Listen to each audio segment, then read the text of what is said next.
Uduasha city, where the sun is a mirror and the moon a shadow, where dancers cavort in forbidden operas, making love to forgetting and flaying, where the wealthy play at war with silver swords and silken sashes, where the people mine the dead heart of a burning star for cannonballs and pipework, and where 1,000 secrets hide in a forest of paper and ink. Here, the 5 keybearers reside, the 5 who know the secrets of the broken gates of death. 5 only. There is no 6th spire, forlorn and forgotten in the desert. There is no one who looks to the displaced, the poor and destitute and landless, whose ancestry has been stripped from them by foreign looms and foreign sparkcraft, and no one has ever heard of the House of Ending. But this is their story.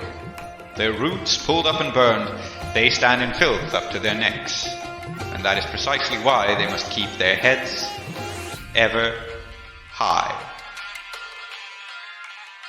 Welcome to Uduasha, immigrant. May it fear the name of the house you will build.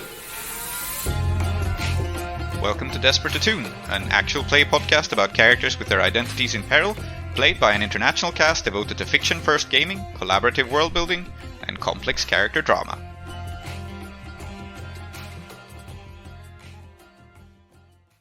Last time on Desperate Attune, we began with the crew fighting off Omid's raid on their hideout. As the fight turned against him, Omid warned Mushfiq not to trust Alkader and tried to quietly take his leave. Mushfiq wasn't having any of it. Encouraged by Bidrohi, he challenged Omid to a one-on-one fight to the death. Omid accepted the challenge, and a very silly fight broke out as each tried to outwit the other. Eventually, Omid managed to disengage and run out onto the streets. On the streets, Jackal and her thugs had been trying to kidnap Saida as a way to get to Bidrohi, but Saida was not to be taken so easily. She stood her ground, swinging her bladed sash in great arcs to fend off her attackers. The Fursan, Uduasha's peacekeepers, had caught wind of the fight and were on their way to put an end to it. And just as they arrived on the scene, a mysterious dust storm gathered around Saida, protecting her and then seemingly vanishing her into thin air. Samoom, the dust devil, had come and taken Saida away. It was then that Omid burst out onto the street and found himself facing not only the Fursan, but Mushfiq's old friend, Zahir, as well. Mushfiq followed shortly, took no heed of the gathering cops, and started berating his friend for turning up late. As the Fursan took stock of the increasingly chaotic situation, Moss came out of hiding. She noticed that one of the falconers, the top brass of Uduasha's law enforcement, was among the Fursan. In the guise of a concerned citizen, she bid him to go after all those dangerous Govlanders armed with guns. The falconer, Captain Peregrine, directed the Fursan to do so, but he recognized Moss and invited himself into the crew's lair with some questions in mind. Back in the street fight, Mushfiq and Zahir's argument over timekeeping seemed to take up as much of either's attention as the fight itself. Yet, somehow, in the whirlwind of clashing swords and petty bickering, Omid was disarmed and stabbed badly in the stomach. It was over, but Mushfiq could not bring himself to kill this man in cold blood. It also occurred to him that murdering someone in front of the cops was a bad idea. The Fursan, having chased the Scotlanders away, stepped in and broke up the fight.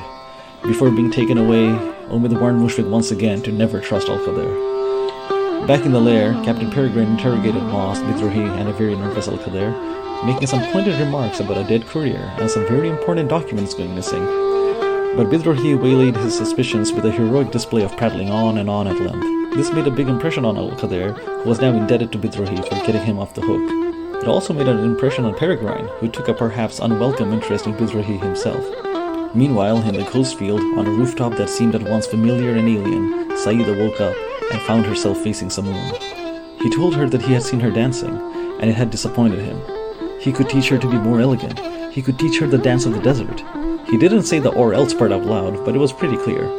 Saida, proud as ever, challenged the demon to show her that he was worthy of being her teacher, and Samoom was only too eager to comply.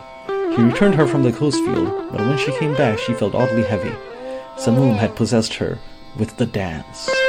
And here, with Captain Peregrine satisfied that the crew were only acting in self-defense, and Saida back in the land of the living, the score came to a close. So I guess everyone is gathered inside the room, Peregrine leaves, like Saida and Sherikatham go inside, and then you pull off the sheet. And I think Alkader genuinely jumps in shock because he'd forgotten that Necktie was there.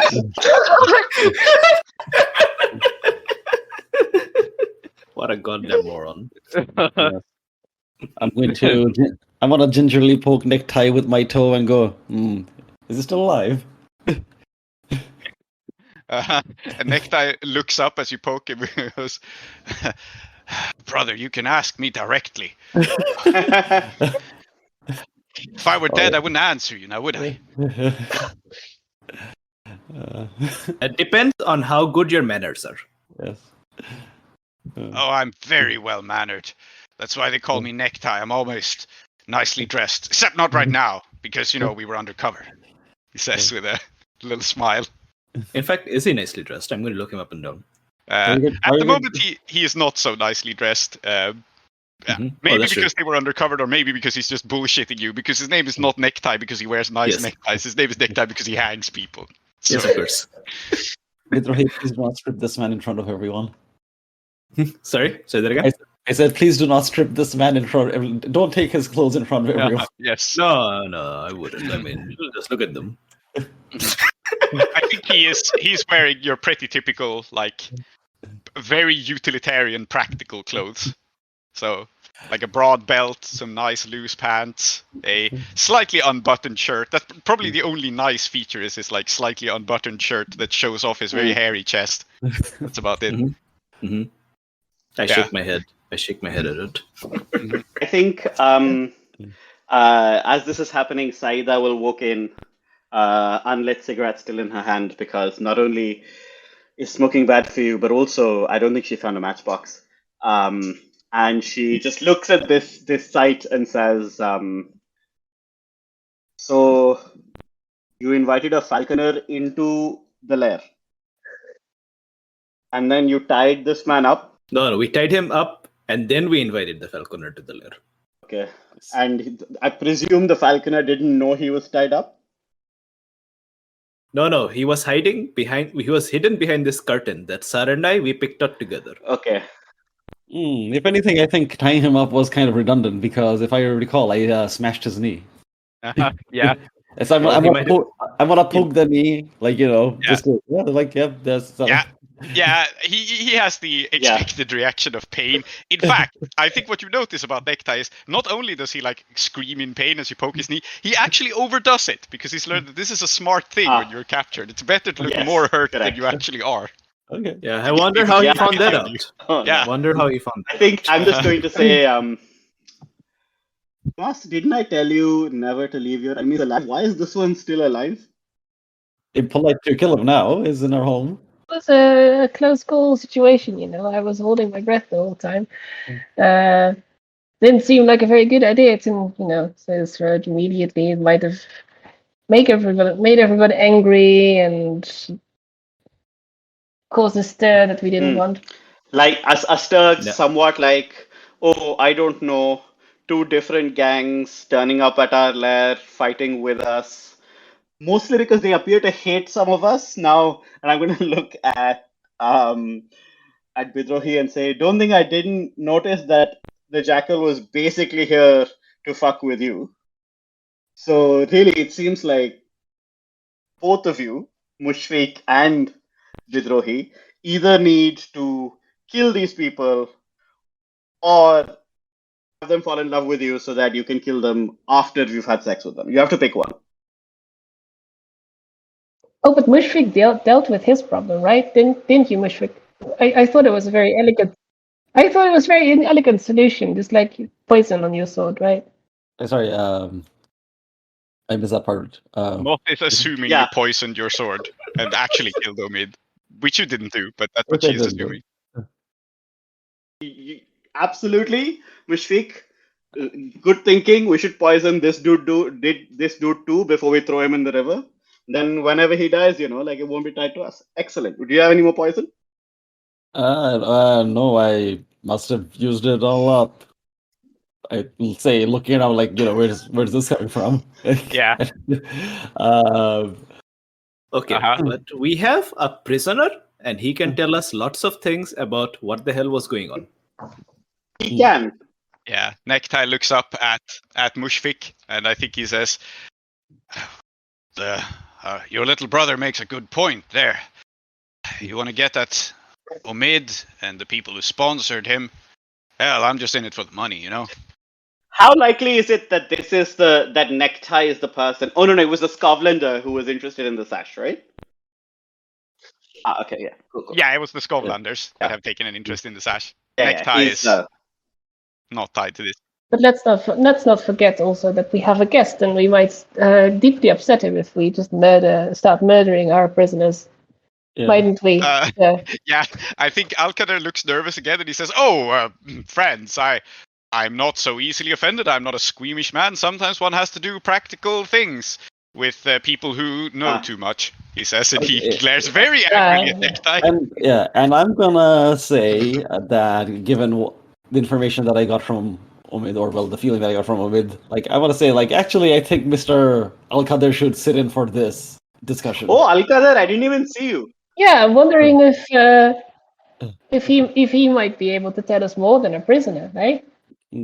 So I think we're gonna sit down facing him, and I assume Alkader is going to sit next to us. This is an interview, right? is it? And I'm gonna say, and I'm gonna go, no. No, I was just making a joke about how this is an interview panel. Yeah, well, I'm gonna like, signal to Alkader and go, no, you're not sitting on this side of the interview. You're sitting on the other side of the interview. He awkwardly sits down on a little stool next to the tied-up prisoner and goes like, "Well, I'm sure this isn't necessary, but of course I'll answer any questions you might have." I think Moss is still like grinning and still kind of like bouncing her foot. But she has this like kind of amicable look that just lingers on him too long and says, Yeah. Well, explain what we just heard. So who are you asking to explain? Necktie or Alkader? Who are you asking to speak Alkader first? Alkader needs to explain himself. A lot just happened. Yeah. Yes. So he splays out his hands and he says, "Well, friends, I will come totally clean with you. Totally clean. You can hide from the truth, but you cannot run away from it." And he like straightens his vest a little bit, and he says, "It so happened that I happened to have some dealings with Omid, and then Necktie just cuts him off, and he just goes like, he hired us." I wouldn't say I hired you. I may have exchanged money for goods or services, but that's totally different. I think Saida is just going to look at Necktie and Alkader and say, and you exchanged money for goods and or services like presumably violence, murder. You all remember Kethris. There were people there who were very much not of the people. Gentlemen who didn't care at all for the common folk, who sold us out, sold us up the river, almost quite literally, to the threshing machines and the Akarosi inventions. I got wind of such a gentleman traveling through the desert. He sent ahead. And I thought, what an opportunity for us common folk to take some revenge. All I remember from Kethris is that there's approximately a 50% chance that I knew that courier. And I think Saida also like leans forward and says, murdering a man in the desert is cursed. And I think you know this. Wait for him to enter the city. Murder him here. Yeah, Alkader goes like, "Well, I didn't do it, he did." And he points at Necktie. It's like... All right, Necktie, what did you do? Good. Necktie is not like beating around the bush. He's not a guy who's good at lying. So he goes like, pretty much that guy hired us, told us there was some good loot on a caravan, paid us some up front, gave us all the intel. All he wanted was one lousy little piece of paper. That's all he wanted. We figured it sounded like a good deal. And then Omid figured him out. But didn't figure him out before he screwed you over, right? You had already... But figured what out? What's happening? What was the whole, the whole hullabaloo? I don't know the details, but that piece of paper, the one we passed on to him, is the only thing of value on the whole caravan. The rest was just scraps. Couldn't sell it worth anything. That sounds like a failure of your entrepreneurial spirit. Okay? Bidrohi. he sighs for a minute and he goes like, hey, Omid makes the decisions. Bidrohi, okay? I need you to never use the words entrepreneurial spirit ever again. This is very important. Those two words do not mean whatever it is you think they mean. Now, you, necktie. Yeah. You say Omid figured this out, but presumably it was after they handed the papers over, right? Yep. Figured out pretty quickly, in fact, because as soon as news of the caravan going down came out, high-ranking folks in this town started asking a lot of questions about that piece of paper. I figured they probably would. Now, here's the last thing that I'm somewhat interested in. What did Omid think he was going to do with it once he got his hands on it? Sell it, I think. There's not everyone from Kethris is dirt poor, you know? There's some pretty well-off people in the foreign quarter who would love to, I don't know, have that thing. Memorabilia, land deed, whatever it is. Yeah, he has no idea what the paper is. He just knows that there are people with money. They want the paper because it confers status. Yeah. So I think what I'm gonna do is, once I get that, this guy is he's given us mostly everything that is of interest. I will just say, look, either we use the paper for what it's meant for, or we cash out. Now, we use it. Could be useful to us. Definitely it'll ruffle some feathers. We sell it, it's worth a pretty penny. It's not going to help you, me, or even the people that Alkader said he wanted to help. Between you and me, I think the time for being cowards is long past, and I think we better do the thing. But I suppose I should let all of you have a say. I agree. Yeah, just a few more questions though. Where was this document heading? Mushfiq. Sorry, ask him. I think Necktie just kind of shrugs, but Alkader, who has clearly been doing his research, right, says, you see, there are some people from Kethris in town with money, just as he said, and some of them were aiming to incorporate here. I thought maybe after their caravan got tragically attacked, we could collaborate on the matter, and I could swoop in as a hero to the lady in question.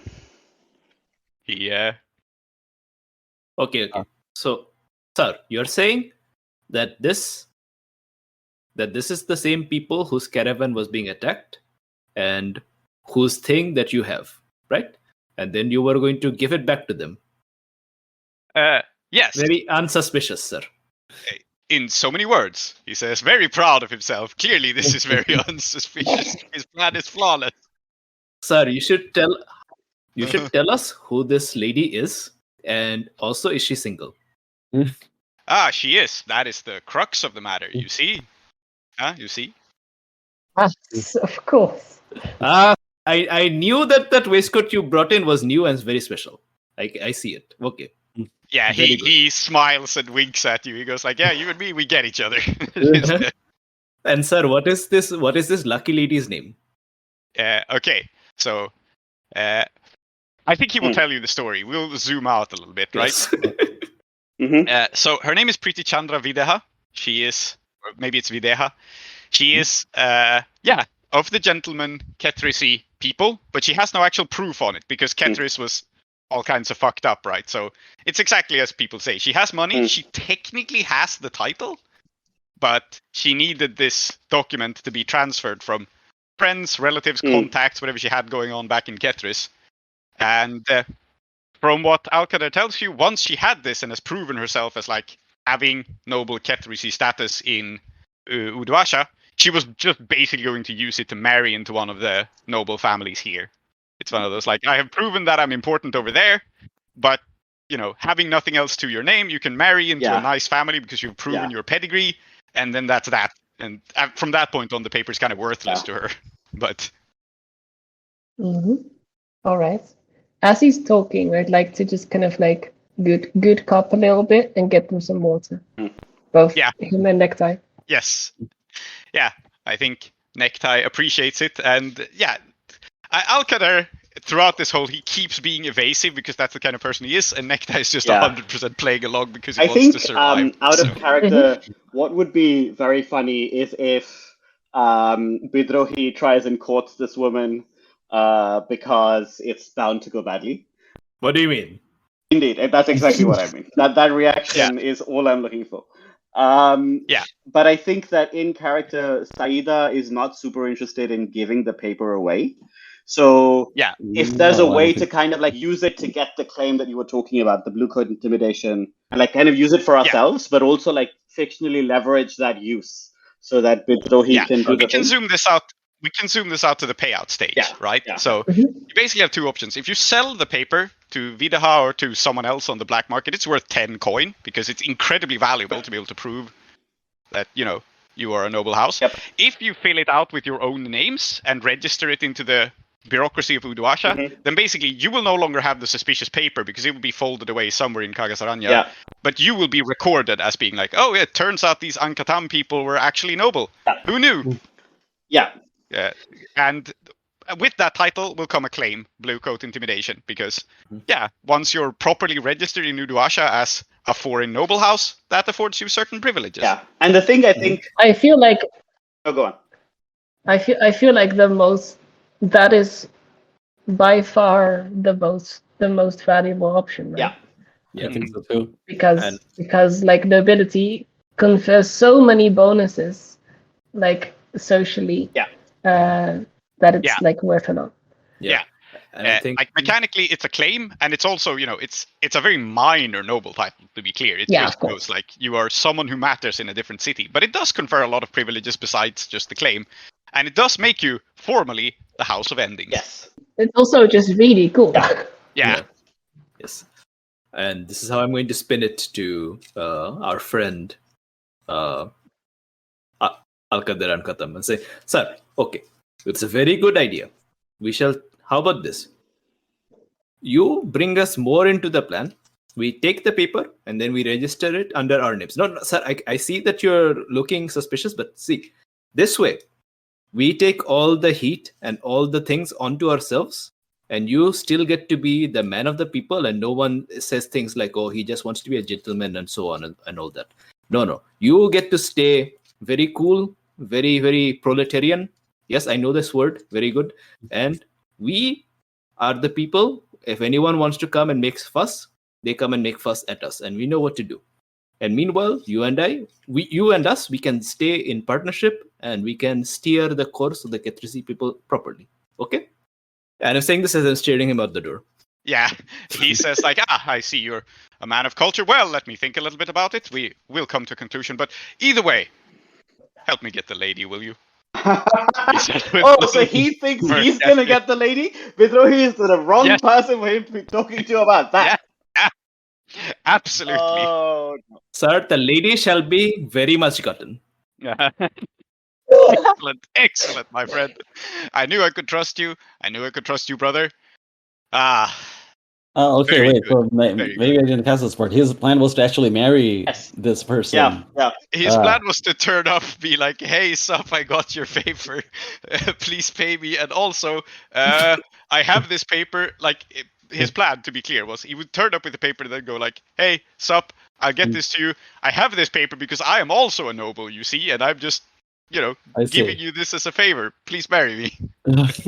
His plan has many holes in it, but that was his plan. Okay. And now there's a new hole, which is that he will not have the paper anymore. Yes.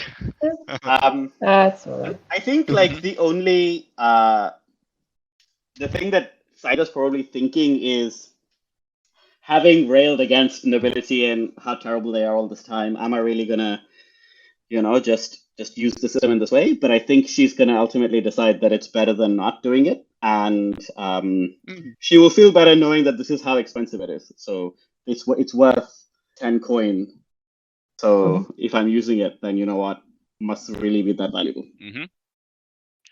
Okay, then I think let's do the payoff phase. Can I still talk to the brain The necktie. Absolutely. necktie real quick? Absolutely. Because I still want to ask him, what did you do with the body? He says, well, you know how it is out there. haunted as hell. You don't want anything to follow you, but it is what it is. He kind of grimly coughs, and then he says, iron stake through the heart. Right. All right. And I take his like cup and set it aside and draw my dagger. Mm-hmm. And I look him in the eye and start cutting his bonds.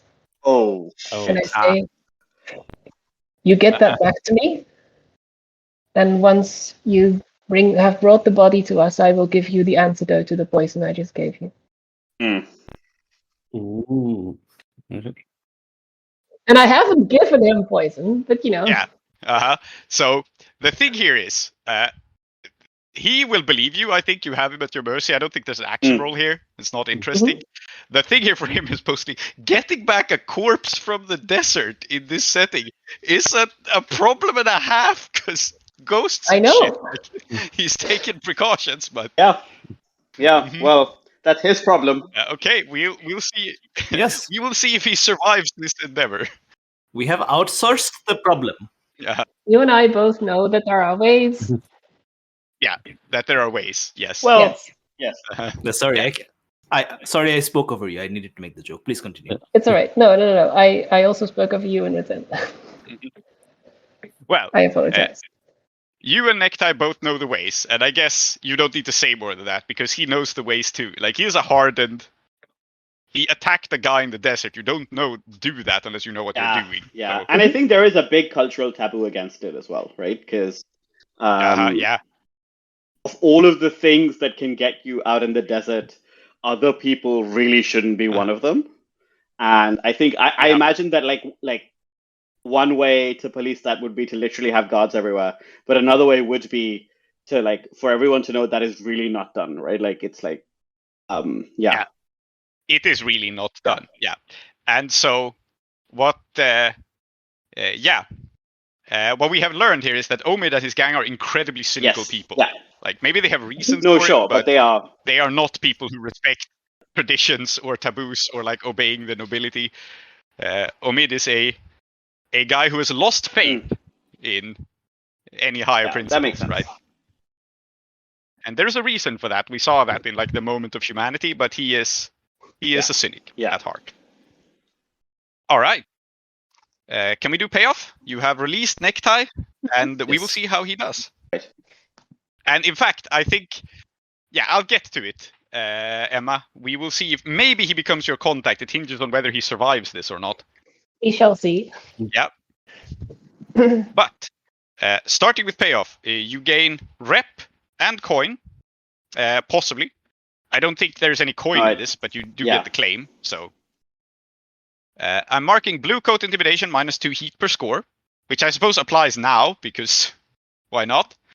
This happens before the heat. Then you gain 2 rep by default if the target of the score is higher tier than you. The target is, I suppose, the Jezailis, who are tier what? 2, I think. Omid's gang, 2, yeah. So then you get 4 rep. Nice. In total? Yeah. I'm renaming Blue Coat Intimidation to Noble title. Yeah. Noble privileges. Nice. Maybe. Yeah. Yeah. I don't think we will do anything with coin. You neither get any nor spend any to I think that makes sense. In this moment. Yep. And what about heat? So I think this was loud and chaotic, not wild and devastating, because most of it was in your lair. And there was some arcane stuff as well that even if the gangs didn't notice, he would have some people would have noticed that. So 4 heat. Okay, someone's marking it. Good. Add +1 heat for a high profile or well-connected target. I think this counts because the paper itself is high profile or well-connected. So I think we're applying it here. And Alkader and Khatam is a local figure. Yes. It didn't happen on hostile turf. You were not at war with another faction, and killing was not involved. No one died. But we have an extra rule for gunshots. Yes. So you do mark 1 more heat for a gunshot, which was a consequence of other NPCs making stuff. So you don't quite have a wanted level. As mentioned, I think the Fursan regarding this says, it was a minor gang skirmish. We're not happy about it, but we're not going to like go out and arrest anyone just yet. Maybe because there is still the entanglement roll. Yes, so nervous. The immigrants are beating each other up all the time. Yeah. So I'm going to roll your entanglement now, and we'll see what happens. No wanted levels. So gang trouble or the usual suspects. So either your gang causes trouble, or the blue coats grab someone in the periphery of your crew. One player volunteers a friend or vice player as the person most likely to be taken. Make a fortune roll to find out if they resist questioning. I think this one makes sense, and it's probably going to be Alkader, right? Yeah. Like, people are going to ask him questions. That makes perfect sense, to be honest. And so you don't have any coin with which to pay off the Fursan, so I'm just going to roll for him to see how well he resists questioning, and he has 0 dice at this because he's a wimp. He's good at resisting questioning. He still rolled 2 4s though. But he magnificently he rolls a 4, so you don't take more heat. Yeah, somehow. Amazing. I mean, maybe he really, really thinks that this is all gonna work out. He just needs to keep his nerve. Yeah. Alkader somehow keeps steady, even though he encounters some rough questioning from some other individuals. Basically, I think he doesn't call in any more favors with you because he's called in so many favors, and he's going to get roughed up by a bunch of people asking him questions, and he'll deal with it. Yep, it's fine. Don't worry about it. And the next thing I'm going to roll immediately is for Necktie. And I'm giving him 2 dice because his faction is tier 2. And we will see how he does. This is not related to the entanglements, but I think it's something that happens immediately during downtime. Interesting. And he rolls a 4, which means that he survives. If he had failed this roll, he would just go out into the desert and never come back again. So I think we'll see the exact consequence of this down the line. Or maybe we should... is there anything else we want to do before downtime? Otherwise, I think it can be interesting to have a scene with this guy as he returns. Yeah, I'm mostly planning on downtime actions, and then maybe free play after seeing what the downtimes do. So I don't need anything to happen immediately. I'm going to flag that there's a very important scene that has to happen where we tell our mother that we are now nobility. Yeah. No, absolutely. There are important free play scenes to happen. I just want to stay on resolving this event from the sure. score. So, okay. Moss, then. There will be a scene with Necktie. Mm-hmm. And he will come back to you. He will come back to your lair, and he is in a bad way. He is pretty scratched up. He is looks very dehydrated, and he has the haunted look in his eyes of someone who's been out into the Deathlands and the deserts. And he comes back to you with a pretty much, I guess, to your lair. That's where he knows where to find you. Right? Unless you asked him to meet you somewhere else. No, I think this is where he arrives. He stumbles in, basically fresh from the desert, and he goes, "Okay, sister, I did what I could. I really did. I rented a damn horse. You know how expensive those are. I tried to get the body back. I didn't make it. I'm sorry." And he looks he's convinced you poisoned him, right? And he is absolutely basically on his knees begging for mercy. And the nice thing is, of course, that because he went into the desert and came back, he feels so shit that he can't even tell whether it's the poison or anything else. Yeah. Exactly, yeah. His head is pounding. He is he didn't die, but he also didn't succeed. So. Yeah. And then she looks at him for a second and then breaks into a grin and slaps him on the shoulder and says, "It's all good. Things happen. I'm gonna make you some tea." Thanks, sister. Thank you. And he will stumble inside your lair.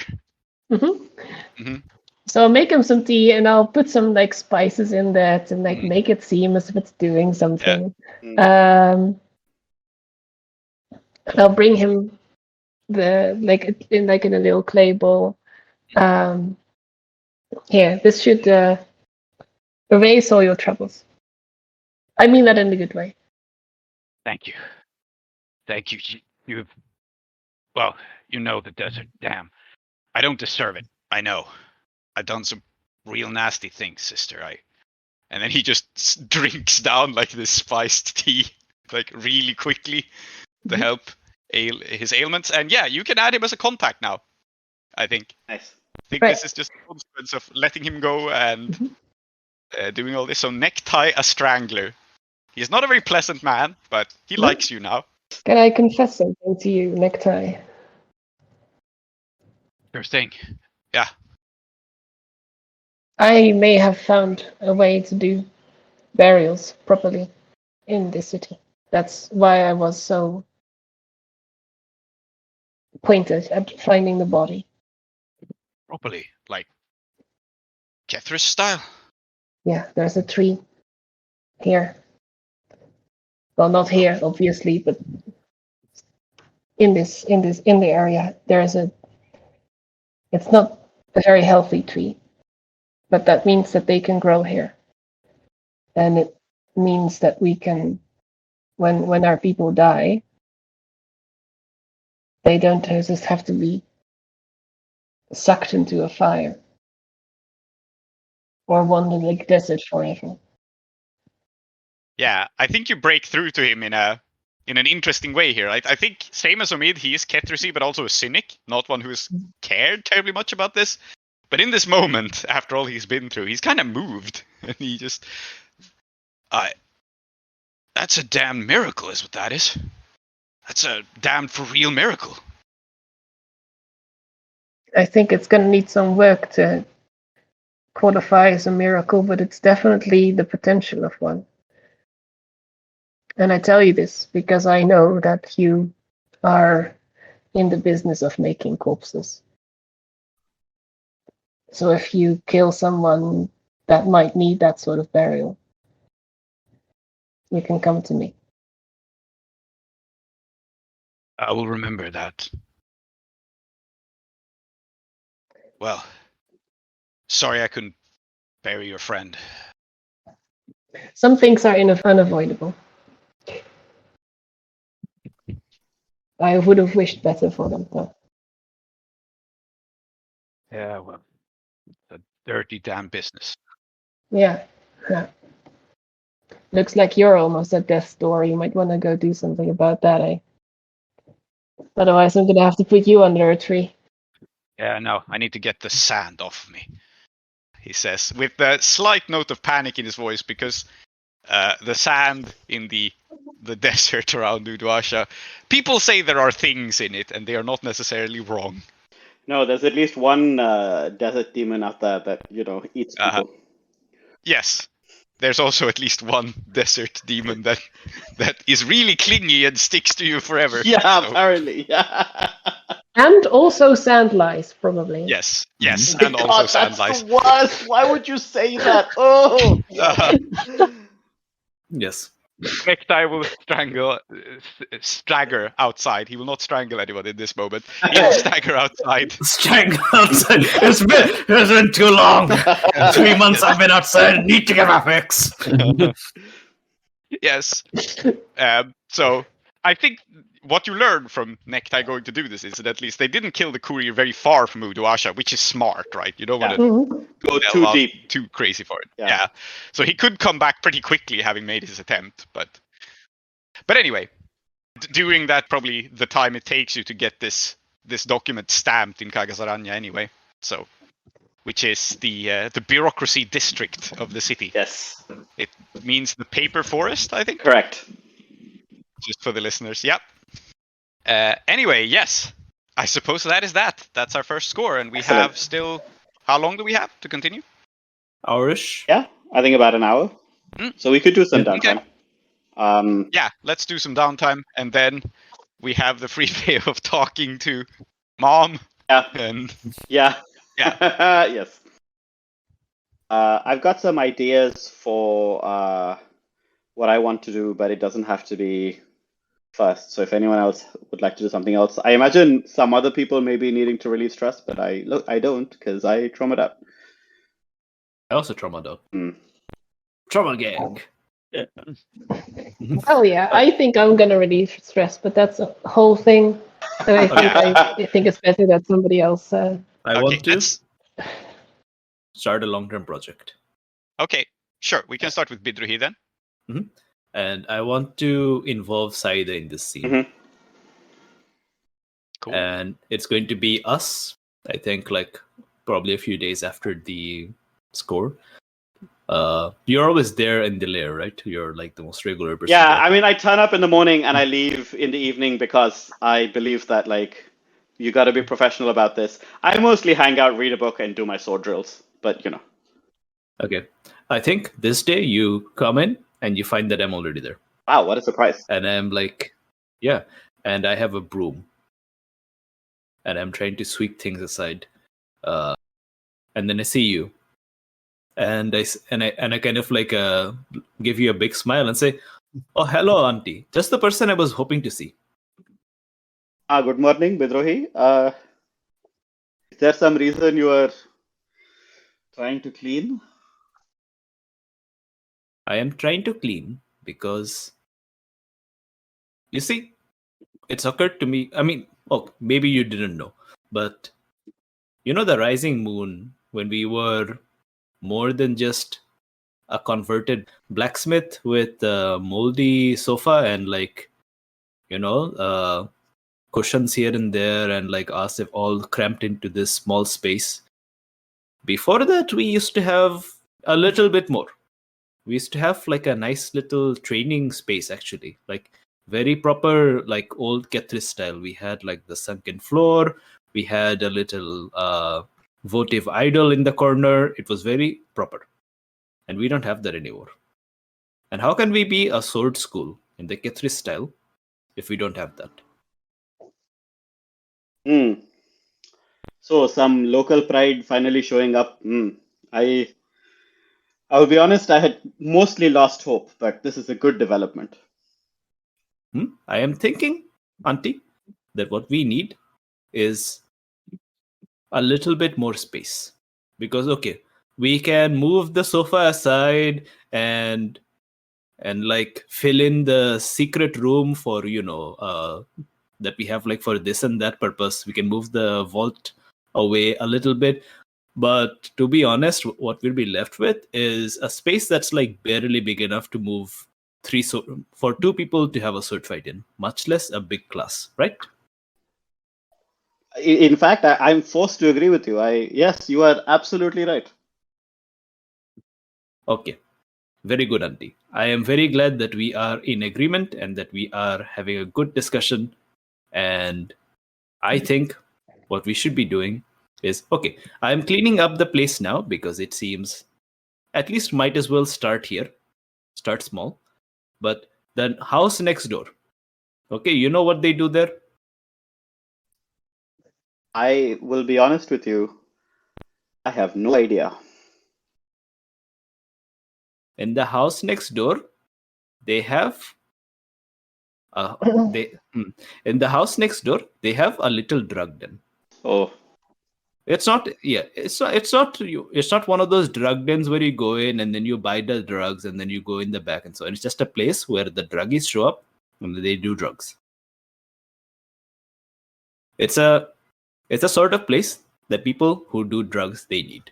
And we can't really blame them for that. But I think we could make a better use of that space. Ayo, you want to push the poor druggies out of their drug den so we can have sword fights in it? Yes. Okay. I think you are not wrong that we could use the space.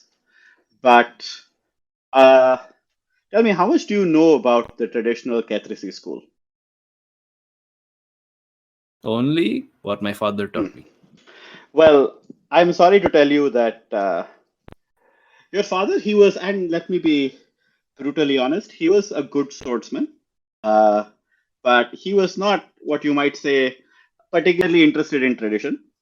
And Kethris has never been really, truly an indoor kind of, here in Udwasha, they have buildings.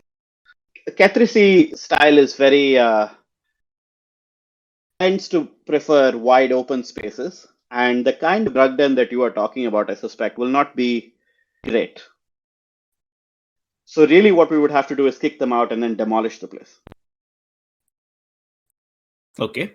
Now, if that's what you're suggesting, there's two ways we can do it, in my view. And the first is to turn up, kick them all out, and demolish it. And that would be easy, and then they would hate us. The second way to do it is to make it so that it would be in their interest. We could be nice about it. We could figure out what they want. We could maybe even build them another place somewhere else that they could go that's probably safer and less, unclean.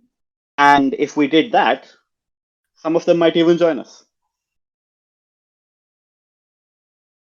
Auntie, I like this. You're using the incentive structure to bring them in to our organization. Okay, so now we have three phrases.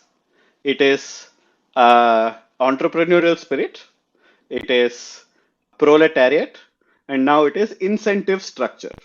I'm keeping this in mind, Bidrohi. Please don't worry. Okay, very good.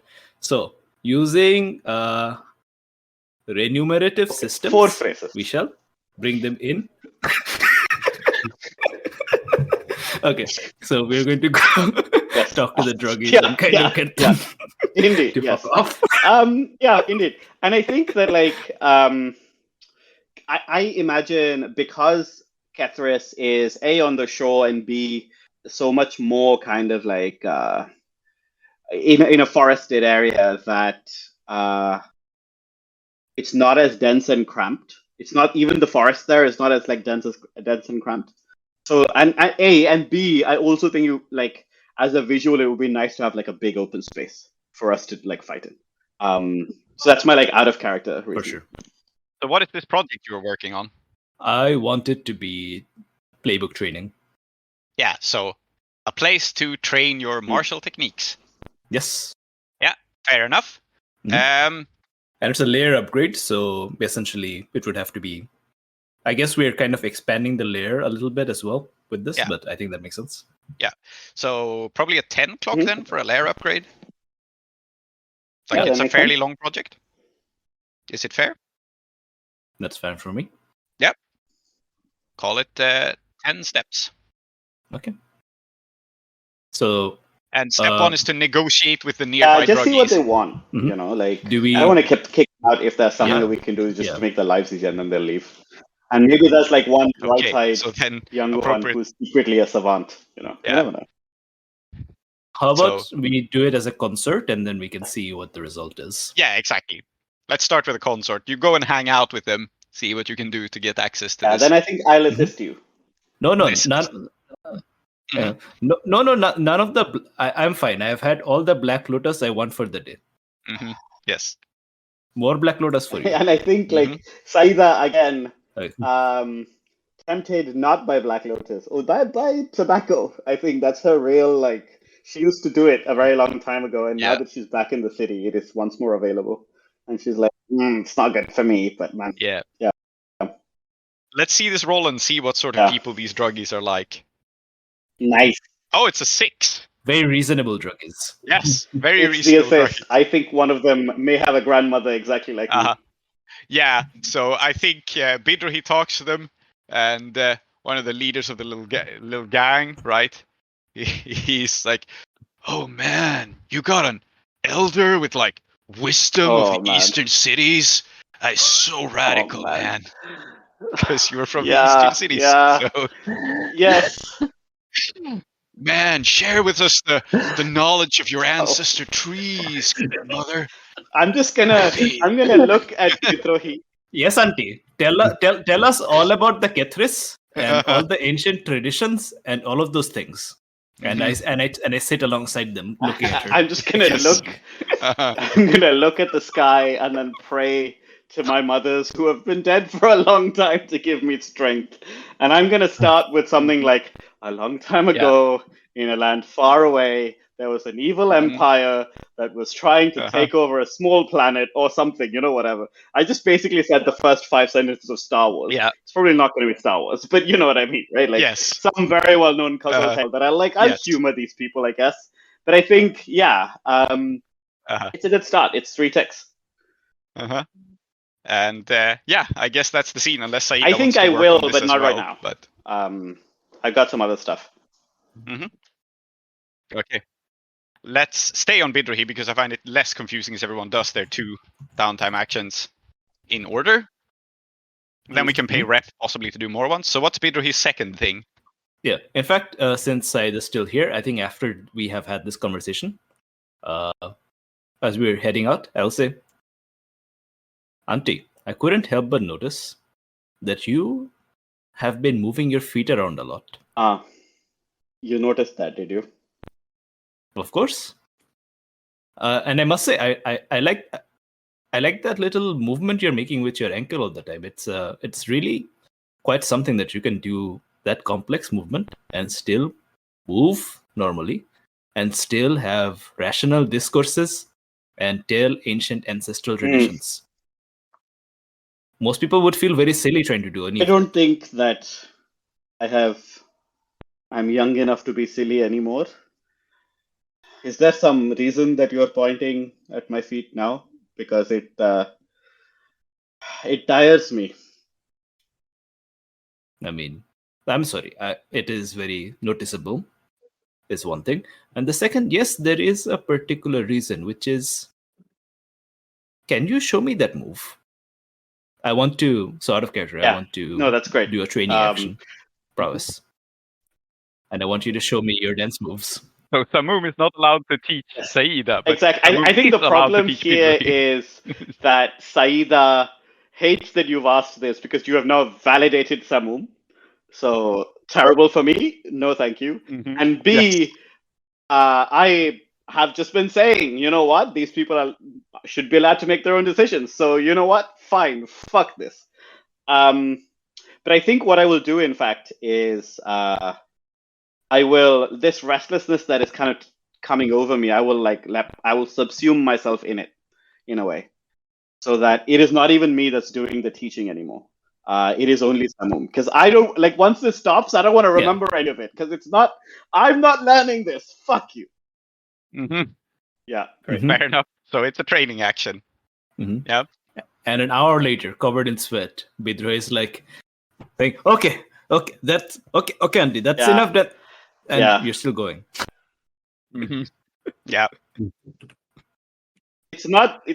Being possessed by a demon that is always moving is kind of annoying. Yeah, and I think even as I slow down and stop, rewrap the sash around me because I have to continue moving. I will, once I come back into myself, I will just say, I hope you've learned your lesson about asking me for training. No, Auntie, that was some of the best dancing I've ever seen, and oh my god, it's so rare that I'm winded. I will come back once I'm rested. Tomorrow again we shall do. Yes, okay. Tomorrow again we shall. Where is that Mushfiq? I have to go talk to him. I think we are done. No, please, I'm going. Bye.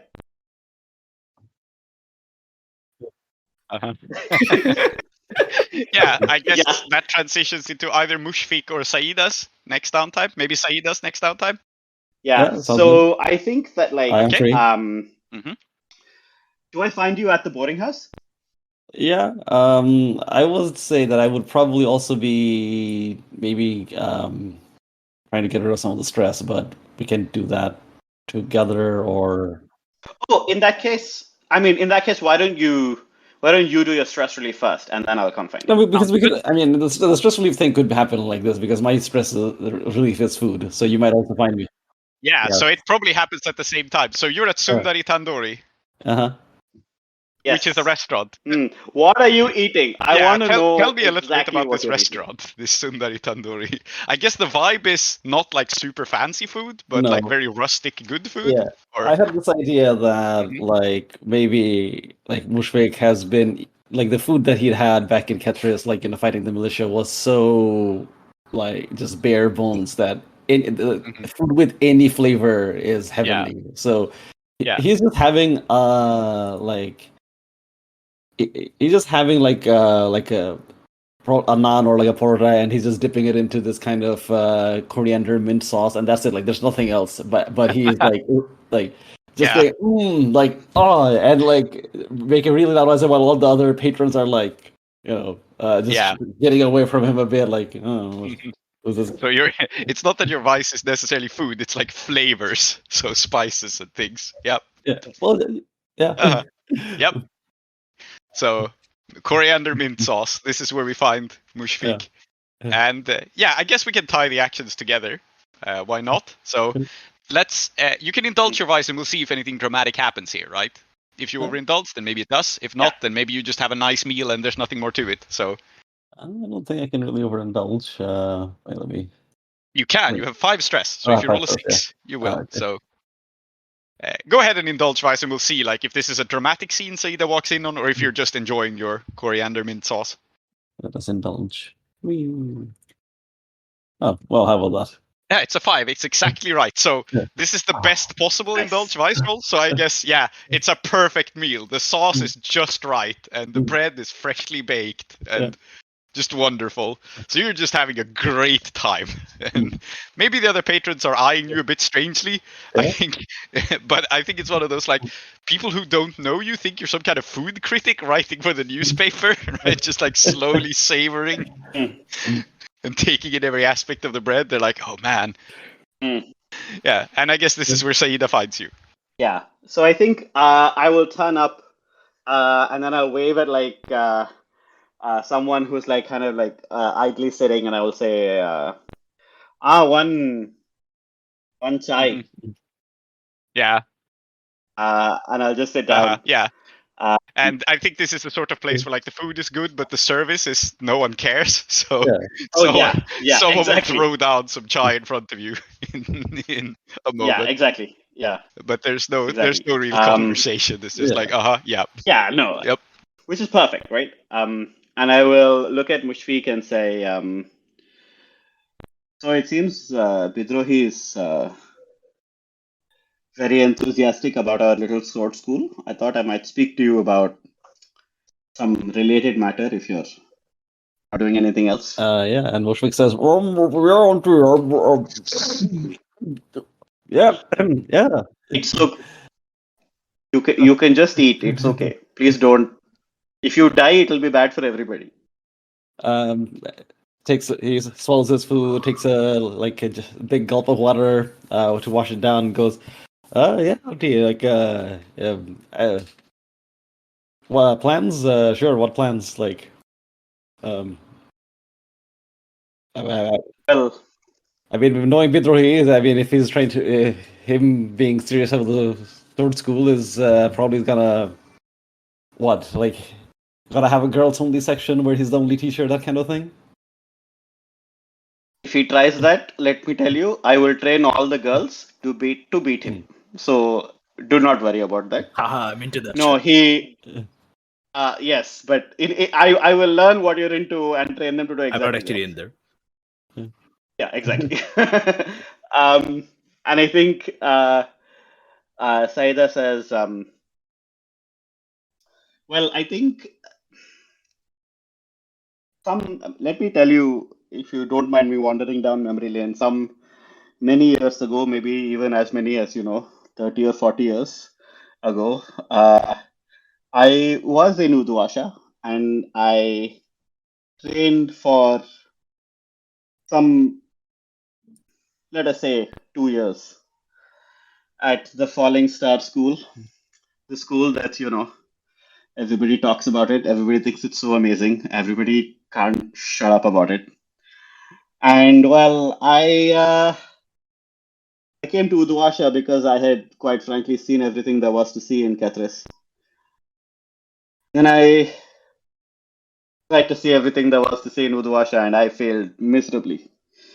And it galls me to admit it, but the man who ended up completely humiliating me is now an Ustad of the Falling Star School. Do you know Jay Clev? No, I can't say I've heard of him. Well, he is very dangerous with a straight sword, very dangerous with a curved sword, very dangerous with a pair of swords. And my sash work was never really good enough for him, which is unfortunate. Now, the reason I bring this up is that if I try and tell Bidrohi about this, he'll tell me that I should fuck him. And I don't have time for that. He does tend to do that, yes. Yes. Rather, what is very important is that if we try and bring the school up again, Jclev will hear that I am involved and he will get involved. And I do not think that any of you are good enough to face him. I think I am not good enough to face him. And it will be very embarrassing if one old man turns up and thrashes all of us. Do you see what I mean? But what if we were all to face him together? Yes, he is good enough that he would still beat us even if we were all facing him at once. That is what I'm telling you. And okay, how do you propose we solve this problem? No, I suppose, like, I don't know, if he's digging a kind of a big pit with spikes at the bottom and then covering up with a mat, like, and then he walks up. Is that out of the question? The problem with doing that is that if we do it, then first of all, I'm not convinced he would fall in. And second of all, even if he did fall in, then his friends would make sure that we fell in after him. Probably 1 or 2 weeks after, because they have this kind of ironic sense of humor, and they would stand and laugh at us. Because each of his friends is as good as him. Perhaps you have heard of them. Fursan Diamond Tooth? This ring a bell? No? No, I'm Tarzan. No. Well, Oh, yeah. not to worry. Yeah. You will hear of them sooner or later. So it is what it is. Rather, the Catherine school suffers from a lack of innovation. We have not adapted, and so we are dying. I think, Mushfik is nodding along. He kind of turns around, like, just signals to someone, and it's like, just another one, please. Yeah, another one. Yeah. And turns back and goes, yeah, innovation. Auntie, I mean, I'm gonna be honest with you. When it comes to the swordsmanship, like my Ustad, like, it was more on the pragmatic side of things, right? And I know that maybe my specific swords style may not be up to the standards that you're setting here, but do you think that maybe what am I getting at? I guess what I'm getting at is, do you think that maybe we can just actually, wait, let me rephrase that. Sorry. So Saida's saying that the school is dying because there's no the school's not innovating, right? I think so. Basically, what she's saying is, look, as we are, A, we're going to get targeted, and B, we are not good enough to face him. And we need to change, and we need to start building something new. And she's talking to you about it because she's not wrong, I think, that, like, if she was speaking to Bidrohi about it, they would just end up having to talk about fucking. Right. Okay. Okay. In that case, like, right, I was on the right track. I was just saying that, look, I'm innovation for me. I've always done just whatever I've had to do. Right. That's how we survived in Ketris, and I feel that if we were to perhaps cast a wider net in Udvasha, where there's no shortage of inspiration to borrow from. Maybe the problem is we've always just been a Ketrisi school, and the techniques that worked for us there, they may not serve us here, and we need to change.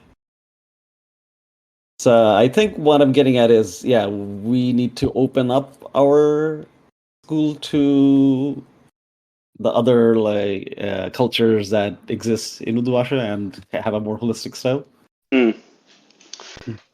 Yeah, and I think she will. She says, "You are not wrong, but I hate this idea." But Oh, you are not wrong. Mushfiq, I think that you may have to bring this up to Bidrohi. And I think that the two of you may need to spearhead this. But if I bring it up with Bidrohi, he'll just talk about fucking. This is why you must speak to him without bringing up the fact that I have ever known or even lived in Uduvasha. But Auntie, the problem is then he'll make it about me. Look. We must all make sacrifices, and I'm afraid this is one that you will have to make. I guess. I like how, between the two of you, the problem with dealing with this master swordsman is not the master swordsman, it's Bidrohi, somehow. Look, I mean, it's just that, like, if I have to constantly, like, deal with this, then it's annoying. Yes. Yeah. I guess seniority takes, precedence here. So I was like, yes, Auntie, I guess I'll talk to him.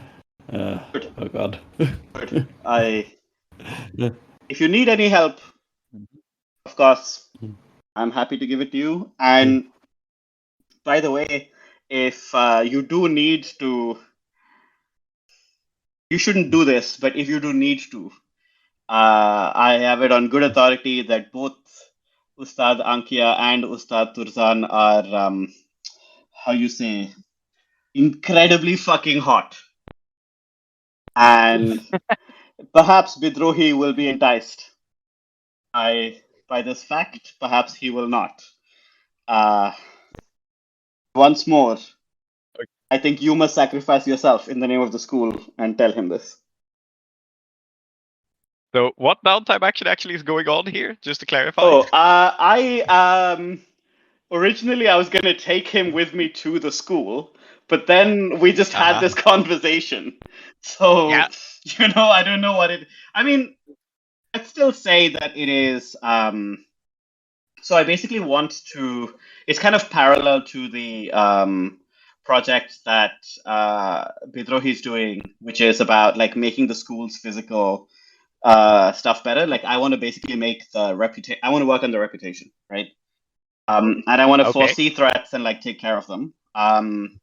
And A and B, I'm, like, flagging that, like, obviously you can't have a sword school without the Falling Star School arriving at some point, right? Yeah. Okay, so I think what it sounds like what you're doing is setting you up for a score. Okay. I think that's the sort of thing this is. Does that make sense? Yes, that's actually great. Yeah. So I'll treat this as setup for a score, and we will call it a... I know which score. Yeah. It's for the barracks claim. Yeah. Nice. Makes sense. Which is recruiting more people, which is on the very corner, so it's a hard score. Yeah. So let's call it a 6 clock to set you up for this. I think setup clocks for scores should never be too long, unless you're doing something incredibly ridiculous. So it's a 6 clock, and my suggestion is that you can work on it already by just studying, right? Because you've already revealed that you know a lot of these people, and now you're telling... so maybe, that's what's happening, right? Like, I'm just, like, talking to him about the studying that I've done, some of the poking around, all this stuff, right? Yeah. That makes sense. So a study or a survey or something to just know more about these people. So call it a 6 clock, and I guess it's, challenging the falling star is the goal, Like, maybe not directly challenging them and, like, beating them up, but... No, but, like, challenging their reputation, really. Does make sense. Right. And I think it will be study, because I'm just much better at it than survey. So, Okay, fortune roll. Are you helping me? You don't have to, I'm just asking. I'm asking Mushfiq. Yes. What? Like, would you like to take the stress, basically? Like, the reason I'm asking is that, like, you just cleared all your stress, so... Oh yeah, but that means I've got lots of stress to burn. Okay. So you can take a stress to talk this through, I suppose. Like, basically, the downtime action is you guys discussing a game plan together. I guess we can zoom out a bit and you do that out of character. All right. Oh wow! Actually, he was very useful to me. So 2 ticks, right? Because the first 2 dice were ones. So I think actually you have you're giving me some insight into this somehow. Yeah, it's really hard to study something objectively when you're just distracted. Looks All like right. Joy Clove's magnificent beard. I hate you. All right. So you have studied the falling star. Let's stay with Saida a bit and do your second downtime action, and then we'll do Mushfik's second downtime action, Yes. and then we'll go Okay, to Moss. Okay. I mean, my second downtime action, I hope. Man, I gotta reestablish contact, but I do also have to deal with this fucking demon. And unfortunately, I think Mr. Rohini has to take a bit of a backseat because the Dust Devil, oh my god. Yeah. I need to figure something out. So I Uh-huh. have two options for you for the Dust Devil. Either you can just do a 6 o'clock project to Mhm. just get rid of it, and then that will give you a discount to using it because you'll figure Yeah. it out in the process. So whatever you want to do with it later will be easier, but all the 6 o'clock will do is get rid of it. Or you can do a 12 o'clock to try and tame it. Yeah. But if you go for the 12 o'clock option, then you will have it Yes. on you until you have finished that 12 o'clock. Let's do the 12 o'clock. Okay. Um, So it's a 12 o'clock, which means that once that finishes, you will both get rid of the problem from the demon and imbue Yeah. it in your sash. But it'll be a while. I'm just gonna make this All right. light as a feather. Whatever that Mhm. means. Yeah. It's 12 o'clock. And yeah, I think what I'm Yeah. gonna do here is I think we see a montage of Saida when she is alone in the lab when there's nobody looking and she's doing her sword drills. Basically, she's trying to get used to doing the drills with the weight, right? So I think this is skirmish, but I think what's happening is that she's trying to figure out how to make her moves, even though now she's so much weighed down than she's ever been. All right. So you're basically learning the demon's fighting style kind of by fighting against it. I will be the teacher. Yeah. Thank you. Yeah, that makes sense. But yeah. Indeed. Yeah, it sounds like skirmish is perfect. You're Yeah. dead on challenging it by not exactly sword fighting it, but Yes, sword fighting correct. despite Yeah. it. So So skirmish standard 0 bonus dice. It's 2 3s. I'm not gonna lie Uh-huh. to you. It's mildly disheartening to just constantly be rolling badly, but such is life. It's one tick. all right. So Yeah. 1 tick to the 12 o'clock. Yeah. You're going to be weighed Yeah. down by this demon for Such a is life. while, It's not a big deal. unfortunately. Yeah, those are my two actions. All right. Mushfik, do you have a second one in mind? Yes, I do. I think, well, I guess having nothing else to do, I'll start working on trying to get the Rising Moon School. I'm going to look for inspiration for swordsmanship so that the school doesn't stagnate. And maybe, I don't know if Bidrohi is available for this. So you're working on challenging the falling star, like the same project as Saida, just to clarify? Yes. Mhm. Yeah. And the angle being that, she was like, our school's stagnating. And I said that, there's lots of Yeah. inspiration to be had. Yeah. And I'm going to go searching for that inspiration. And I can have Bidrohi in tow if you want, or I can do this myself. Where I am always willing to help the absolute ledge, Shere Khatam. Of Uh-huh. course. Yeah. What's the best? Where can we see, or what would be a good place in Uzasha to observe? I guess people fighting. The Colosseum? The Yeah, Colosseum. the Colosseum, probably. The question Yeah. is, I guess, are you observing the Falling Star School? I don't think you are directly. You're just observing people's fighting styles. Well, the Colosseum is where the Falling Star School is Yeah. It's like where they're based. Okay, because So my you could- idea, so I'm gonna set, my idea is to set up, not go to the Colosseum as a spectator and then watch people fight in the Colosseum, but because I don't know that probably you'd have to buy tickets to get in and all that. But no, I'm just gonna set up in front of the Colosseum like a little stall, and then with a big now hiring sign, like show us your sword moves. Okay, sure. Okay. I'm picturing you that meme, like, you can't fight, change my mind. So, just sitting there sipping your coffee with that sign up. Yeah. Okay. And I guess let's see who shows up to buy Okay. stall. Okay, what sort of action is this? Is it a study or something? I guess it's... Sway Or is it sway to try to convince people? Yeah. or concert? It can be lots of different angles. Okay, I guess what I'm doing. I think what I'm trying to do is not actively like call people into my store as in like here ye come to my cell. I'm just set up there and because I'm doing it in the most half-assed way possible to clarify. So yeah, I think survey makes sense. That you're just kind of sitting there watching stuff. Yeah. All right. Okay. I might have a devil's bargain for you. Okay. Let me look at your crew contacts and stuff. I'm thinking you might attract the wrong sort of attention doing this, right? Okay. So, what if we attract the attention of one of the Falling Star Swords people? that's what I'm thinking. Yeah.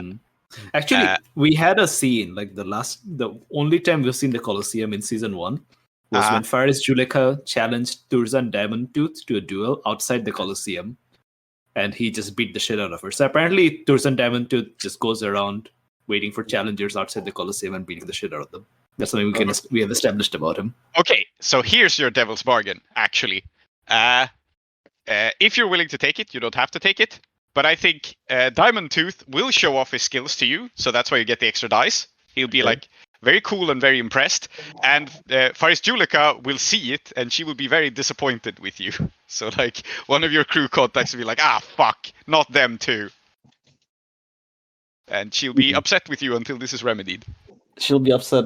Why? Like she's the because this guy kicked her ass, and now he's like showing off in front of her friends, and her friends are like, "Oh wow, he's so cool."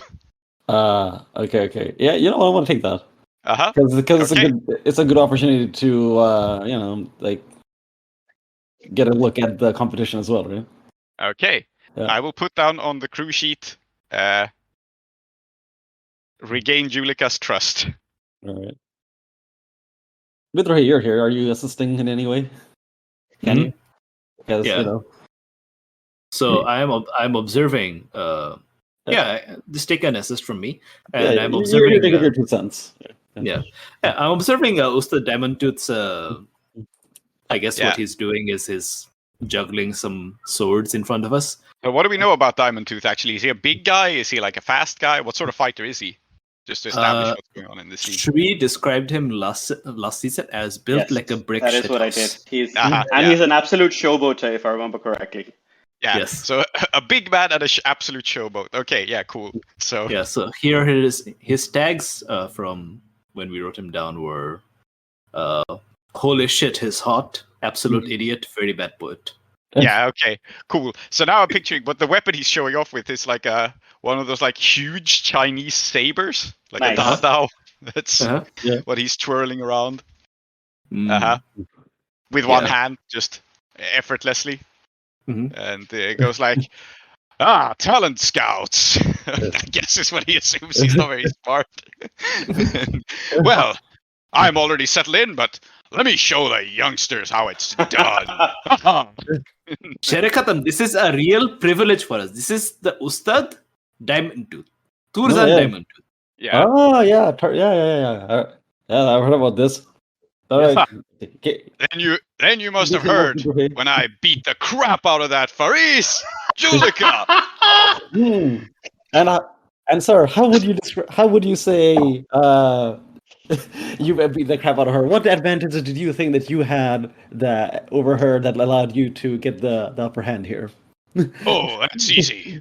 My strength, my muscles, and my rugged good looks, he says, and kisses his biceps. Oh my god. And we established also that the reason he's called Diamondtooth is because he's trained himself to have so of course he's got really, really nice teeth, and he's trained himself to always smile such that the light bounces off and goes ding. Oh yeah, I remember that. Ting! It makes that sound as well. And it says ting. You have to practice that technique. And I'm sorry to say, but all the curries you're eating, okay, man, here's a neem twig, okay? Yeah. Sherikatam kind of looks away, brings out a little mirror and goes, oh god, yeah, he's right. So, Mr. Diamondtooth, what would you say your biggest weakness is? You're just doing a job interview. I mean, we have established that apparently job interviews are something we just do. Yes. So he goes like, Ustad, if I may, your biggest weakness clearly is that there's only one of you. yes. A great answer. Wow, you're good at answering, kid. And would you say that you're a team player? Me? No. There's no team in I. What? Yes, excellent. What a wonderful guy. Yeah. Don't you love him? Haven't you just, absolutely fallen for him? Of course you have. Okay. I think you should make your roll now. This is valuable intel Bidrohi, right? Yes. Write all of this down. Yes. Now I'm picturing you just saying that in front of it too, like this is valuable intel. As he doesn't even realize what you're doing. He's just so busy being obsessed with himself. He wouldn't understand either way. You're taking a dice for me, like I am assisting. Yeah, you are. And you're also taking a devil's bargain, so you have 2 bonus dice. Okay, so what's my position here? Risky. It's fortune. It's a downtime action, so we're just ticking the clock. Okay. Somehow you're not risking anything by interviewing this dangerous man. I'm gonna roll fortune with 3 dice then, because 1 for survey and. All right. Ooh, okay. 5. Yeah. Cool. So 2 more ticks to challenging the falling star. You're learning good intel about them, apparently. Yeah. So progress is made on this. Someone tick it. You now have 4 ticks. And with that, let's cut to Moss. Mm-hmm. Because we haven't seen you on screen for a while now. So, what are you up to? Well, I flagged that I was gonna relieve stress and that was gonna be a whole thing. Yep. Because, well, I have taken is it weird or is it faith? But it doesn't matter. My vice is a tree. Yes. Yes, I love this concept, and I'm really excited to see it on screen. So, where is your tree? So, my tree, one of the have we said what these trees are actually? Like it's a tree that would grow in the mangroves of Kethris. Yeah, I think we said it was like a mangrove willow type swamp tree. Yeah. So yeah, they glow because they have ghost energy in them. Mm-hmm. And that's actually how she found this tree, because she had some sort of job to do on a construction site that was long abandoned. And she saw a glow that was like this kind of familiar greenish bluish glow coming from like under a house that was half constructed. And she followed it, as she does now, to a basement that's flooded with rainwater. But it doesn't come from like a nice mangrove tree. This is not how they're supposed to look. It's kind of like crouching in the corner, like some sort of like radioactive slug, like the elephant's foot Chernobyl thing. This kind of like snarl of roots. But she tends to it. And I think that's also how she's gonna indulge vice, is that she's gonna, I guess maybe she prunes some of the like branches that have gotten too out of hand and are starting to turn back on themselves and rotting. Or maybe she makes sure that it has that like no bad stuff gets into the water. Yeah. It requires a lot of care, probably, because it's so small and stunted. You basically have on your hands a bonsai ancestor, right? I think it's a bit bigger than a bonsai. I think it's armchair sized, but it's definitely I was going to say on the subject of bonsais, just so that we remember, we established that our mother also has a little bonsai. Mm-hmm. Oh yeah. Yep. Yeah. Does it speak to you? You think? Is it mute, or can you talk to the ghost inside? So normally in Kethris, I think she will have met ghosts and seen them just like walk around or like appear every now and then. But I think it's first of all a fairly rare occurrence. And also she can't speak to ghosts as if they're normal people. She does not have that ability. So I think the ghosts have not shown themselves to her yet, but she is constantly like just kind of wondering whose ghost is in this tree and whose body is in its roots. Yeah, perfect. So it's an enigma to you. You don't understand very much about it. So you prune it and you tend to it in privacy. So I guess there's not much more to do than to make the roll. Like it's very cool, but making that roll. Oh, where is it? 4, which means I overindulge. So maybe now something happens. Yeah, interesting. Okay. So normally you pick an option from a list of overindulgence, but I think it's cooler to like do this ad hoc. Sure. But I will give you an option. So you have the +2 heat, attract trouble from an entanglement, or being lost for a few weeks, or losing access to your vice purveyor. I don't know if any of these make sense. Maybe the attract trouble, like an additional entanglement. So I will give you the option of picking. If you don't want to, I will just say what happens. I feel like there is a possibility with like a tree that's filled with ghosts that either it's going to attract trouble or I'm losing access to it for a while because the ghosts come out and do something. Yeah, I don't think it's interesting to have you lose access to your vice purveyor right away. I think it's more interesting going the other direction. So you overindulge, and I think, this time, for whatever reason, I think what happens is you spend some time with the tree and you fall asleep by it. You were just kind of like laying down to rest a little bit. And then, resting turns to sleep. And in this sort of vulnerable state, something in the tree reaches out to you. And so you're dreaming, basically, this interaction. Right. You're not quite sure if it's happening or not. But you hear, in this half sleep, in this half state of dream, you hear it say, wait, who? You're not my mother? I'm afraid I'm not, no. But I'm here.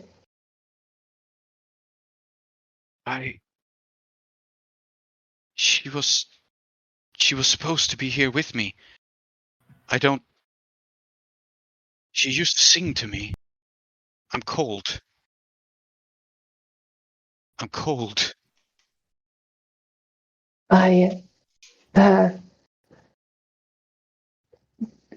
How did you get here?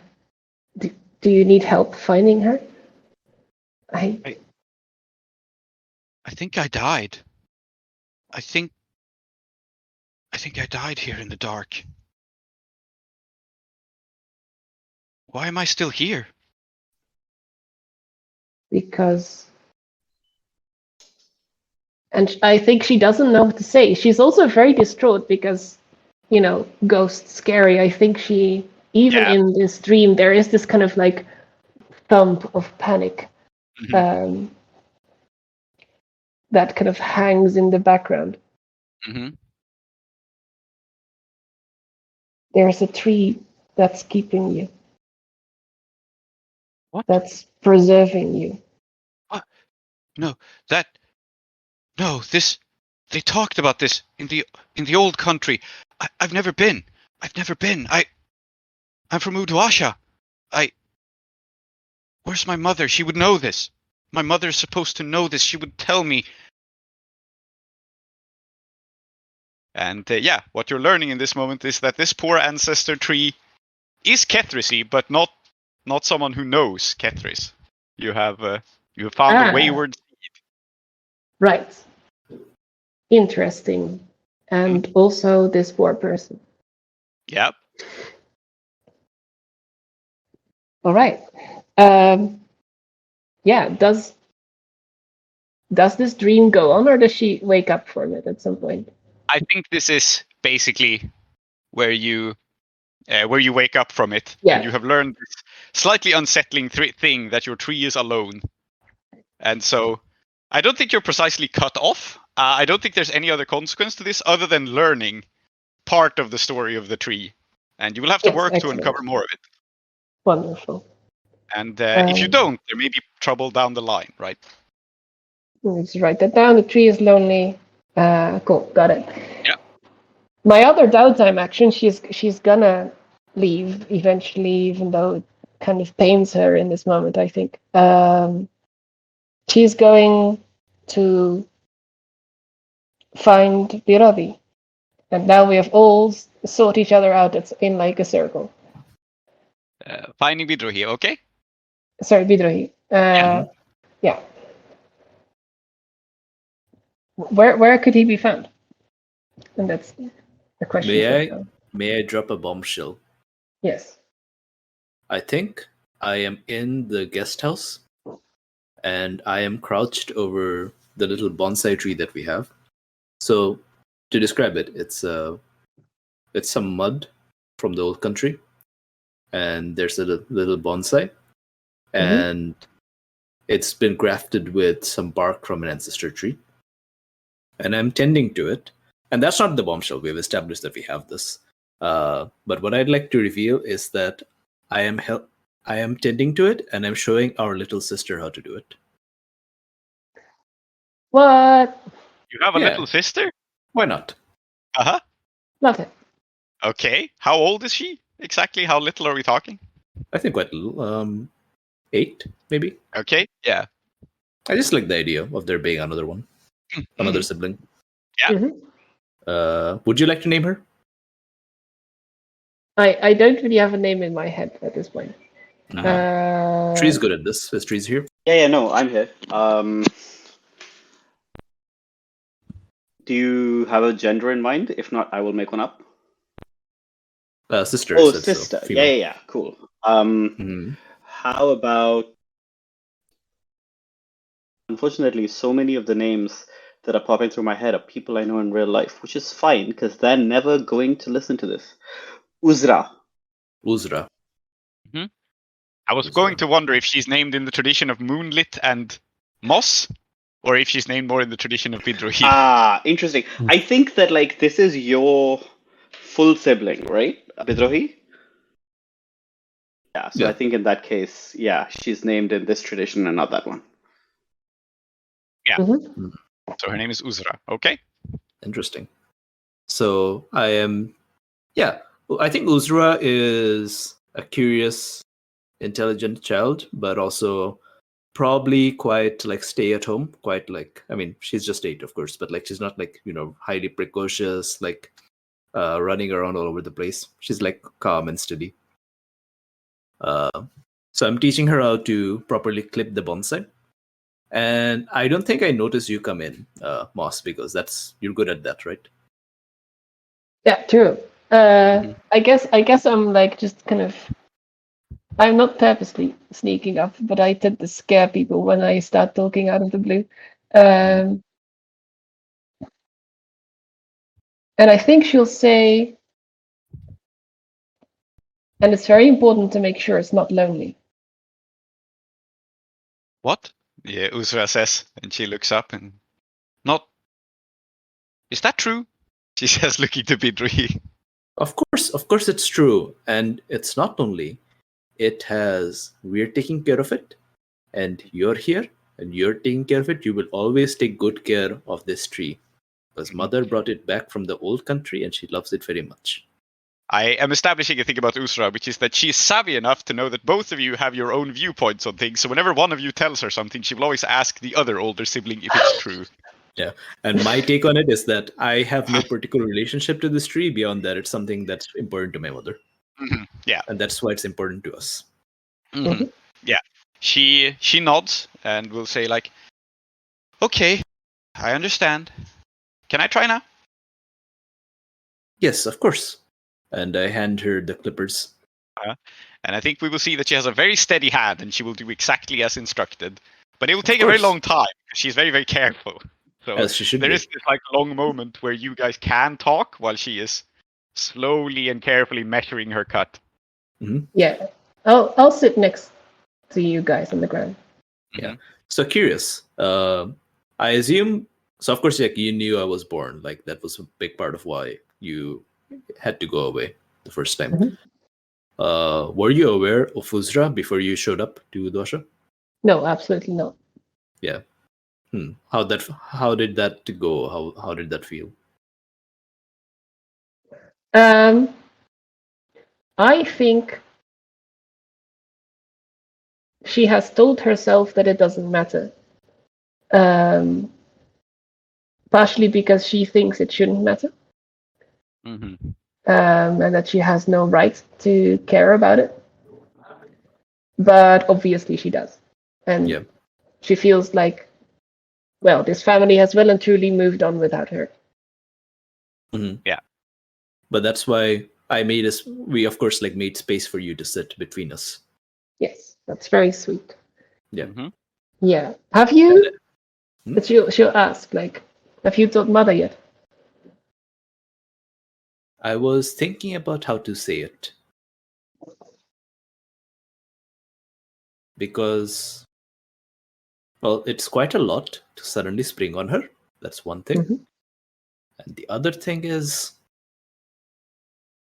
I don't know how she would feel about it. I mean, she used to own quite a bit, I think, and I'm a bit awkward because I know that's a huge, like it's very fraught with you and the land and her. But of course, for me, it was more like I have literally no memory or connection to any of that. So I think like in Bidrohi's head, like the fact that so much happened because of this land, it must have been like pretty sizable, whereas it was in fact just a small plot of land. Yeah. So he's like, she used to own quite a lot of land. I mean, obviously, all about that. So I don't know what her feeling would be with being recognized as a landowner.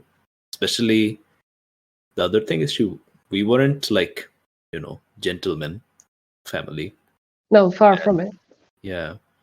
And I've heard her talk about them, and I don't think she likes them.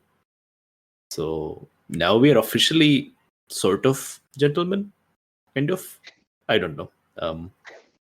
As far as I am concerned, we are holding the gentleman's tools. But that does not make us gentlemen.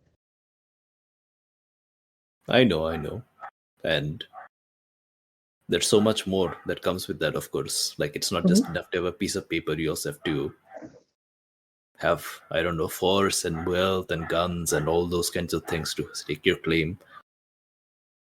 But yes, I think like he's a bit rambling at the moment because he really doesn't know how his mother would take it. And I think like this is also a different side of Bidrohi. Like, not just sex, but actual mythos and so on.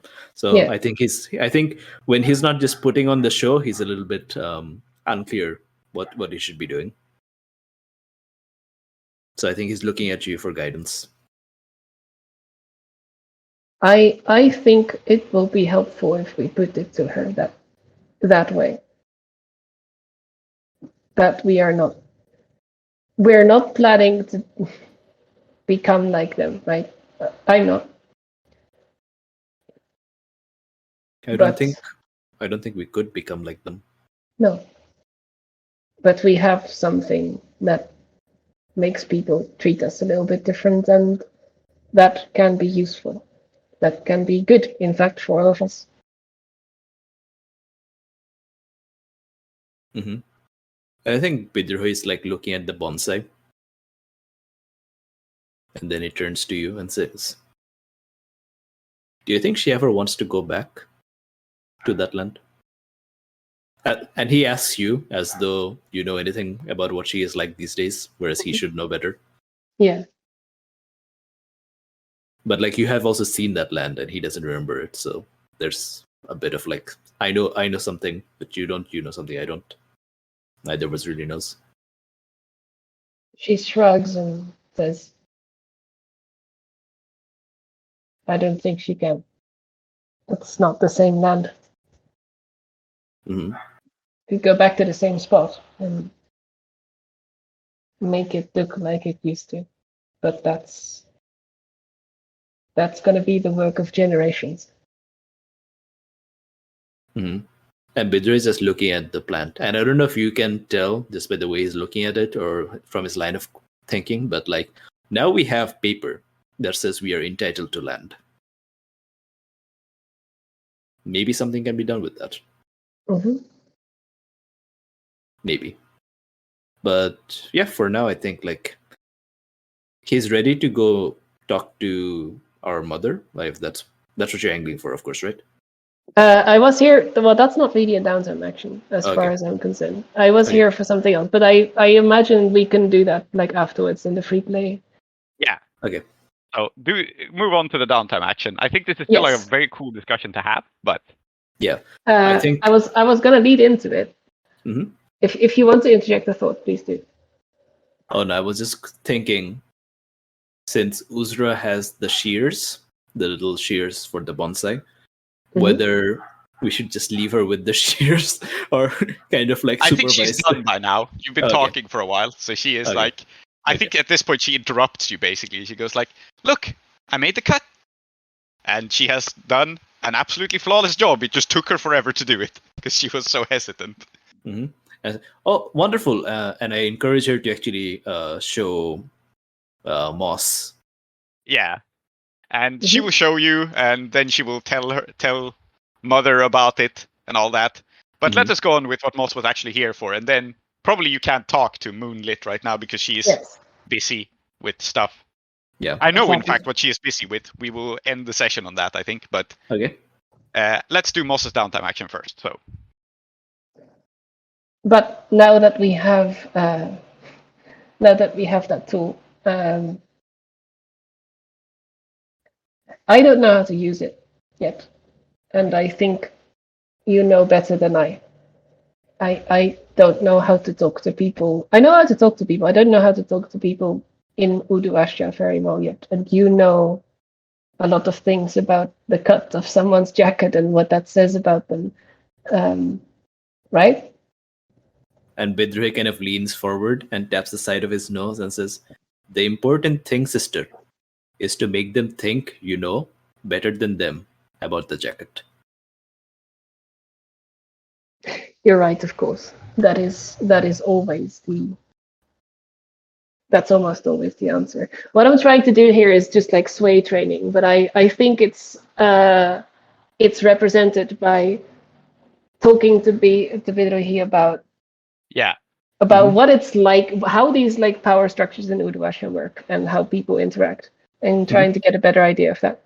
Yep. And I think Bidrohi's advice largely stems on the idea that it's mostly, I mean, obviously there's a core of actual power and privilege, like actual papers and nobility and all that. But in our world, with like, obviously with people like Alkader and Khatam and like dealing with Omid and all that, where there's no actual authority as such, it's much more important to fake it and be really confident such that you can sway people around your reality. Cool. Yeah. I mean, we have established that Uduashya is a place with highly dysfunctional paperwork, right? So actually checking if someone is licensed for something takes forever. It's better to just trust whoever has the right vibes. It's just so much faster, right? Yes. It's all about cultivating the vibes. Like you would the bonsai. Okay, that's me done. Yeah. Yep. Sway training. All right, wonderful. So let's end on just a quick scene with Moonlit. And I don't think we'll even have time for the full discussion. But remind me of her personality again. What is she like, your mother?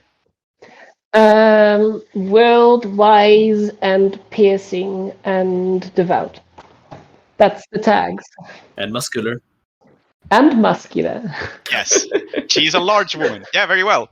So, and she runs this boarding house, which entails, doing upkeep on the house, like she's a landlady, right? And probably, does she also serve meals at this boarding house? Is that a thing? Like making breakfast for people, or? I think so. Yeah. A lot of boarding houses do, right? You get some like basic communal meals included. Yeah. And so what surprises you as you return towards your mother, who you know is busy with the meal planning, is that it smells good. She's making some like much nicer meal than usual, which stands out a little bit to you. Interesting. And you see that she has already given she's already handed out like the usual fare to her usual tenants. Like, people don't all eat at the same time, right? She cooks up a big pot of something. She people come, they eat from it. It's included in the rent or whatever. But yeah, she's in the kitchen and it smells nicer than usual. And so you walk in, and I suppose you see her, this muscular, tall woman with very piercing eyes, and she looks focused and a little bit concerned. And Okay. she says like, "Oh, Bidrohi, you're back. How's the tree? How is it?" Well, the tree's very well, and Uzra made a beautiful cut, which I'm sure she described to you in copious amounts of detail. Yes, she did. Yes, she did. Well, I suppose you may as well eat. We have guests, she says, and she looks very pointedly at Bidrohi, as if she expects you to know about this.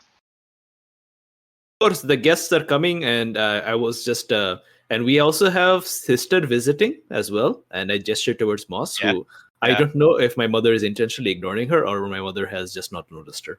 I think she has not noticed her, because she is apparently like busy looking at you, Bidrohi, but then she looks up at Moss and her expression softens a little, because I think, you're still her child, and what is the dynamic between you? Do you think she feels guilty for leaving you behind? I think so. I think it was definitely a conflicted decision, so right? When she sees you have entered, she's just like, "Oh, Moss, I'm so sorry, so occupied with other things. Please, you sit, eat. You have done nothing wrong, my child. Just enjoy. And Bidrohi, I think Bidrohi notices that you have done nothing now. The most dangerous statement a parent can make to a different sibling who is not you. Yes. And she looks at you, Bidrohi. She's about to say something, and then the door opens from one of the guest rooms, and the woman saunters into the room and goes, "Oh, there you are. Hi, darling." And it's Mumtaz, your Rafiq friend. Wonderful. Excellent. Now I don't have to rent a room to have sex in. Yes, this is the woman you had a one-night stand with, and I told your mom about it. So. Oh, no. I really wish I could say that this is the first time that happened. Yes. And I think that's an excellent scene to end the session on. Here close the doors to the house of endings. Those who dwell within are Zoheb, called Klow, Aadiyat, called Zoheb, Soumithri, called Tree, and Emma. I have been Prince, your host. Our city of Uduasha is based on Blades in the Dark by John Harper and Evil Hat Productions, with special thanks to Johnstone Metzger. Follow us on Twitter or support us on kofi.com/desperateattune. If you want to engage further with us, we also have a Patreon at patreon.com/desperateattune, where you will get our newsletter, extra content, and updates from Uduasha.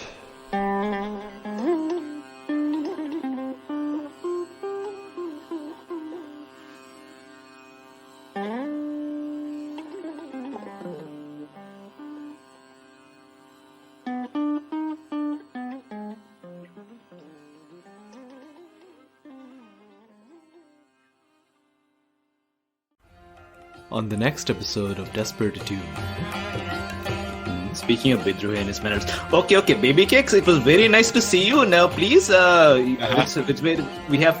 are going to have like a very important guest coming over, and so sorry you couldn't stay for dinner, and I'm sure next time you can see my little sister as well. And I'm like getting her shawl and so on. And I think she says like, "Oh, very important, like 8 coin important."